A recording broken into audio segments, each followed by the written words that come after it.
dreams and the fanciest things couldn't make me believe in us. I'm here for pleasure, so don't you put pressure on me to get into us. All I need is short-term devotion. I don't wanna be so emotional. Alright guys, I'm going to be using this wig stand that I found on Amazon for $30, which is actually very good because it's extremely sturdy and very adjustable. So I've had several expensive tripods in the past that have lasted for like only a week. So when I found this one, I was like, girl, I need to tell everyone about this. The canvas head that I'm using is 22 inches, which is equivalent to standard sizing. If your head is larger, go ahead and get a 23-inch canvas head or a 24-inch canvas head. This is the wig cap that I use because it's very stretchy and it fits me and my clients perfectly. It's also very breathable and it comes with adjusting in the back. Time to put the wig cap on.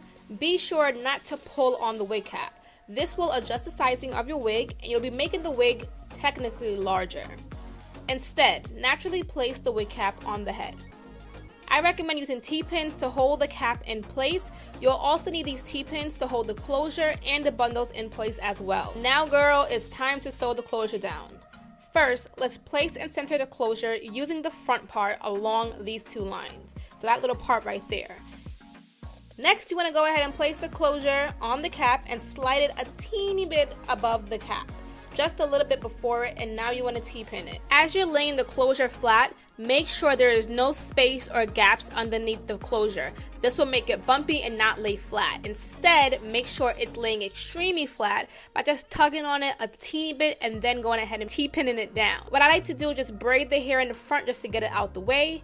And I'm going to be using a curved needle. You can be using black thread or brown thread, but my brown thread is not as sturdy, so I'm going to use black thread. Usually with color hair or with blonde hair, you want to go ahead and just use a nude color thread so that it looks seamless if you were to ever part it or anything. So to start sewing, I am going through the cap and I'm going through the closure. And I'm going to just loop it around once, pull it through to knot it, and do this about 2 to 3 times before I move on, okay? So let's go ahead and speed this part up. A lot of things in this video are going to be repetitive, so you'll find that I'm not going to slow it down a lot because I have several videos on me making a wig, but I feel like this is very self-explanatory once you see it the first time.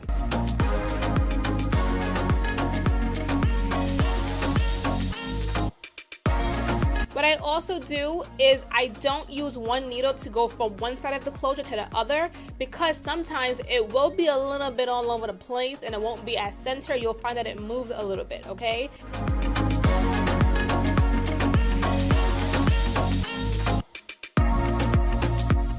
To lock it, I'm going to just twist this twice, put the needle through, and then do this 3 times. Another way to go ahead and lock it is by putting the needle through and then wrapping the thread around the needle twice. So there's 2 ways to kind of lock it that I do, so you'll see me change between both depending on how I'm positioned in the video.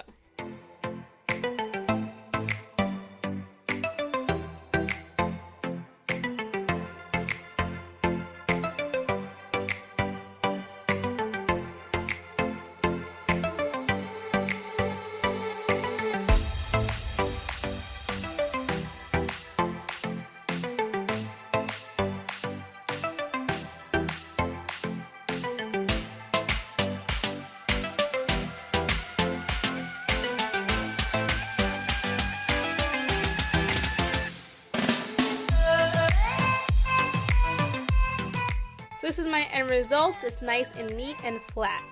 Time to sew the bundles down, the best part. So to sew the bundles down, I'm going to take one weft and I'm going to fit it nicely. I'm going to put a T-pin in the middle just to hold it. And usually with the first bundle, I don't like to cut it just for the first 2 bundles that I put in the back. So I fold it, but to avoid it being bulky, I kind of slide one weft on top of the other. So kind of like how you see right now in the camera. I kind of can't really explain that.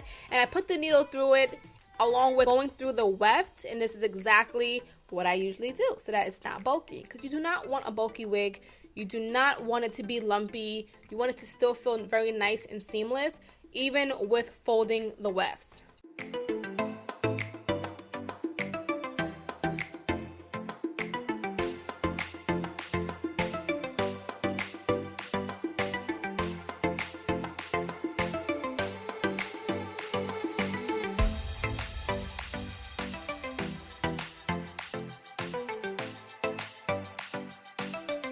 When I get to this little teeny piece right here, instead of me like cutting this and starting off a new weft, I'm gonna go ahead and just lock that little piece in before I go ahead and fold this weft again.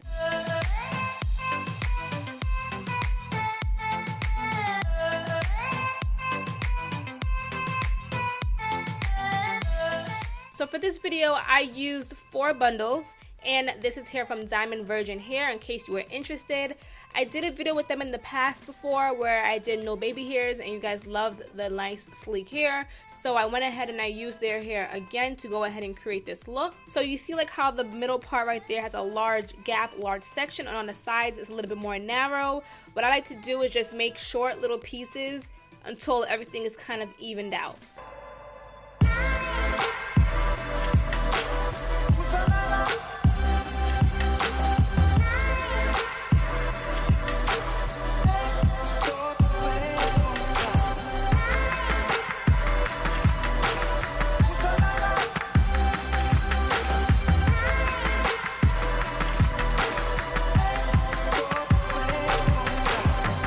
As we get to the last row, I like to make it as close as possible to the closure so that there are no gaps. You do not see anything when you are doing your hair, and it looks nice and seamless. I do attach it a little bit to the closure and to the net so that it's nice and flat.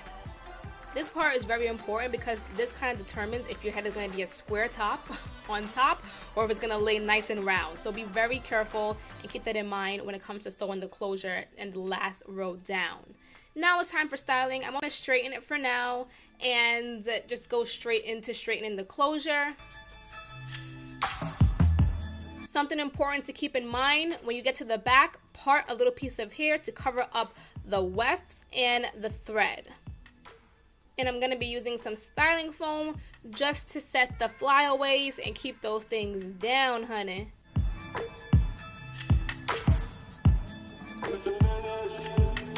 After straightening, it's always important to use a hot comb or blow dryer or even a curling iron if that's all that you have, just to flatten out the roots as much as possible.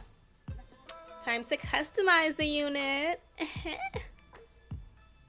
So this is how it looks inside. It looks very neat to me, but there is this little piece of black part that we have to get rid of so that the closure looks as natural as possible when we put it on our head. So just cut this part out as neat as possible without cutting the lace or any threads that you may have that are exposed. It should look like this, girl. I like to put my wig inside out on the canvas head. And there's 3 types of combs you can use. I'm going to be using the clip-in comb. And I'm going to put this on the back of the head and I'm going to sew through these little circles.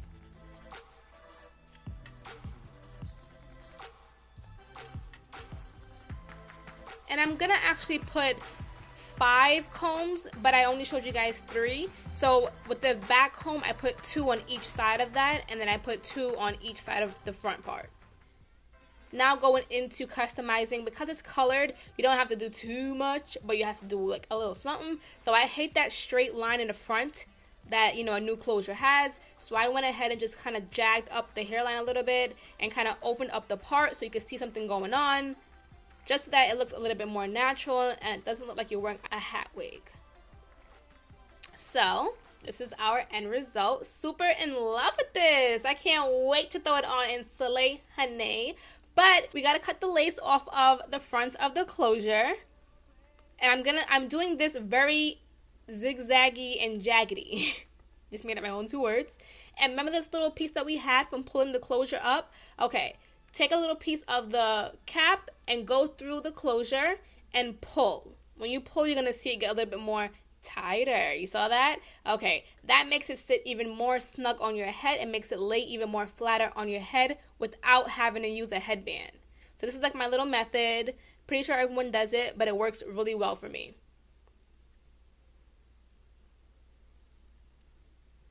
Now for the other side, you're going to do the same exact thing, and then you are done, and you can go ahead and put it on your head.